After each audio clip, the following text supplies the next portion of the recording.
Hello everyone, आज आपण बनवणार आहोत वेफर्सची रेसिपी म्हणजे बटाट्याचे चिप्स। तर मी बाजारातनं बटाटे आणले, साधारण 1 किलो आहेत। हे नवीन बटाटा आहे ज्याची पातळ साल असते तो, तर ह्याचे चिप्स खूप छान होतात। तर आपण ह्याची आज रेसिपी बनवणार आहोत। सगळ्यात पहिल्यांदा काय करायचं, हे बटाटे जे आहेत तर हे पाण्यामध्ये आपण धुवून घेणार आहोत। तर मी हे बटाटे थोडेसे भिजायला ठेवते आणि त्याच्यासोबत इकडे पाणी घेतलेलं आहे, कारण वेफर्स फटाफट होतात। त्यामुळे हे पाणी ऑलरेडी गरम करायला ठेवायचं, म्हणजे रेसिपीला वेळ लागत नाही किंवा आपले बटाटे चिप्स व्हायला वेळ लागत नाही। मी हे आता गरम करायला पाणी ठेवून देणार आहे।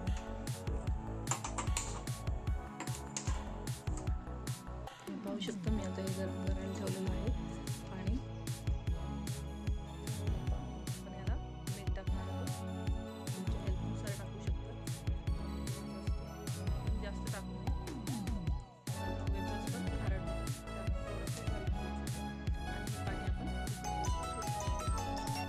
पाणी उकळत आहे तोपर्यंत आपण बटाटे जे आहेत आपण घेतलेले ते धुवून घेऊया आणि हे त्याचे वेफर्स करून घेऊया।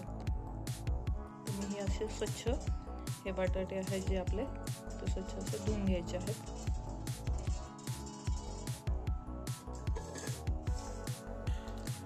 यानंतर याच्या साली काढून घ्यायच्या आणि स्लाइस करून घ्यायचे आहेत हे जे बटाटा वेफर्स। या पद्धतीने आपले सगळे बटाटे स्वच्छ धुवून झालेले आहेत। आपण हे पूर्ण असे बटाट्याचे साल काढून घेणार आहोत।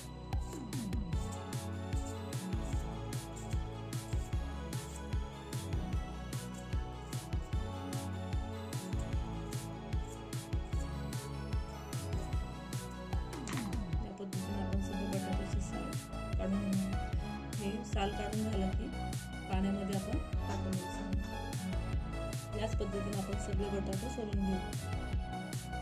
हे असे आपण सगळे साल काढून घेतलेले आहेत आणि आपण हे स्लाइस करणार। मुद्दाम काळं नाही पडू म्हणून मी यामध्ये टाकून घेतलं आहे। आता याच बाउलमध्ये घमेल्यामध्ये मी पाणी घेणार आहे, यामध्येच मी सगळे बटाटे जे आहेत ते स्लाइस करून घेणार आहे। आता आपण आडवा बटाटा याचं स्लाइस करून घ्यायचं।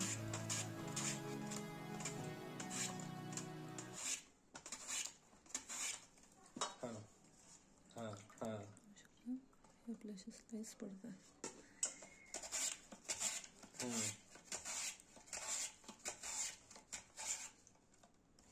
वही ना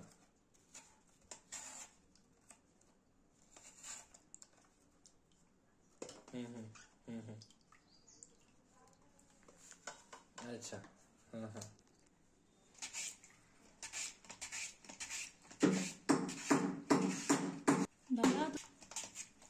अशा पद्धतीने आपण सगळे बटाटे जे आहेत ते स्लाइस करून घेणार आहोत। ते हे बटाट्याचे स्लाइस काळ्या पडू नये आपण म्हणून त्याच्यामध्ये हे केलं। कोणी कोणी आहे म्हणजे तुरटी पण वापरतात। तुरटी वापरल्यानंतर सुद्धा बटाट्याचे स्लाइस काळ्या पडत नाहीत, पाण्यामध्येच टाकायला लागते ते। पाहू शकता, हे पाहू शकता आपले सगळे स्लाइस करून झालेले आहेत। मस्त मोठे मोठे वेफर्स पडलेले आहेत, 3 पण आहेत। सो आपण याला 2 ते 3 पाण्याने स्वच्छ धुवून घेणार आहोत, जेणेकरून याचा स्टार्च निघून जाईल। स्वच्छ असे आपण हे स्लाइस धुवून घेतलेले आहेत आणि आपल्या इकडे पाण्याला पण उकळी आलेली आहे। तर आपण ह्या उकळ्या आलेल्या पाण्यामध्ये हे वेफर्स सोडून घेणार आहोत।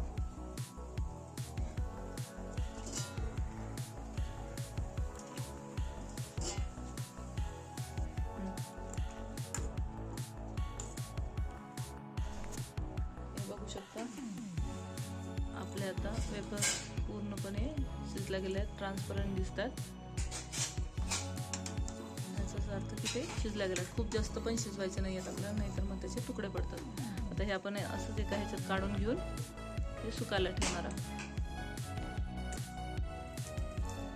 मी आपलं काढून घेतलेलं आहे, पाहू शकता पूर्ण ट्रान्सपरंट झालं आणि असं तुटतंय, म्हणजे हे शिजलेलं आहे। आता हे आपण वाळत घालूया। मी कापड घालून घेतलंय, त्याच्यावरती आपण हे सुकायला ठेवूया। असं हे 1 बाय 1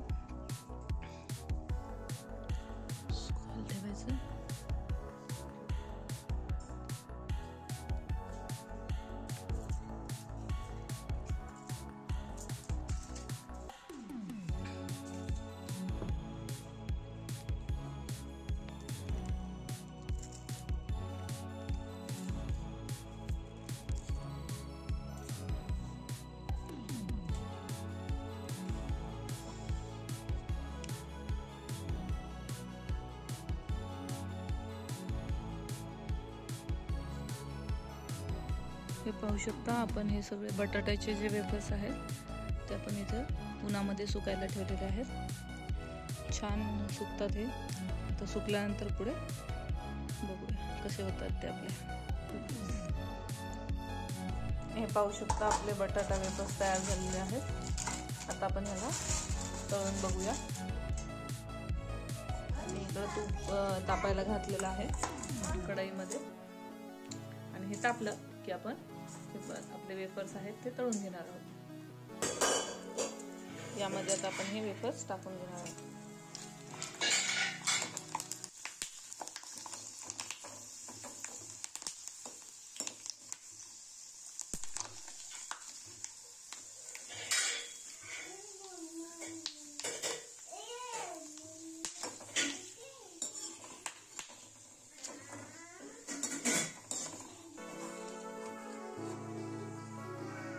छानपैकी तळून झालंय. टाकून घेऊया.